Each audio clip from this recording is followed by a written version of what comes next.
Have you taken GRE, GMAT, IELTS, or? Yeah, so I did give GRE and TOEFL. In GRE, I scored 328, and in TOEFL, I had a score of I think 111, 112 something.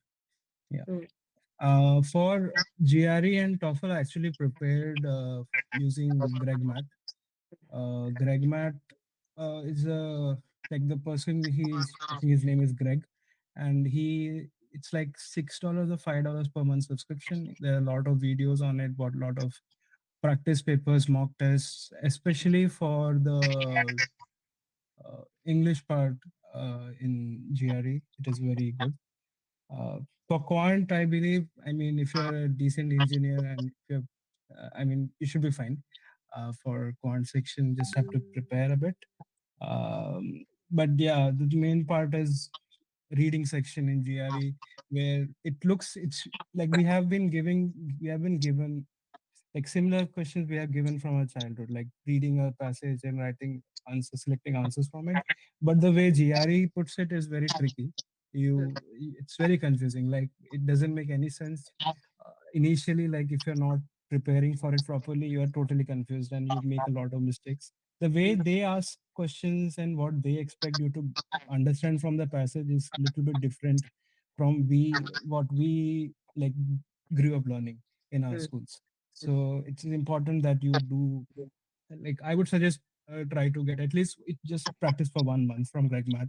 It's like $6, $7. For TOEFL, I would say TOEFL, the I think IBT conducts TOEFL, right? They have some sample papers that you can purchase. So mm, you can basically they send you a link to download the software, and it has like 4 or 5 sample papers. I That was my only investment for TOEFL, and those were the only like that is the only way to actually know how much you can score in TOEFL. Because and for speaking section in TOEFL, I practiced. I just recorded my answers on my phone. I would play it back and think, where am I, you know, stopping? Where am I pausing? Am I able to complete my answers? It is important to hear back your what you're saying. Just hear it back. You will mm, improve on your own a lot.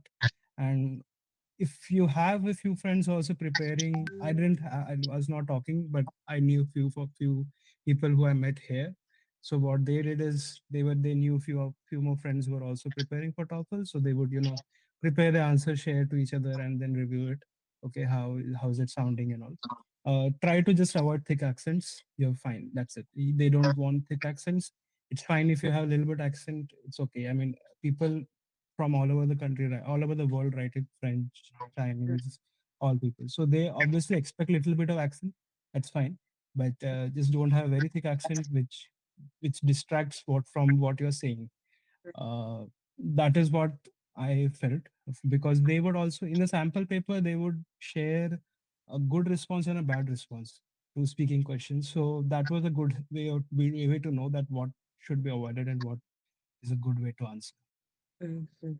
Yeah. Okay.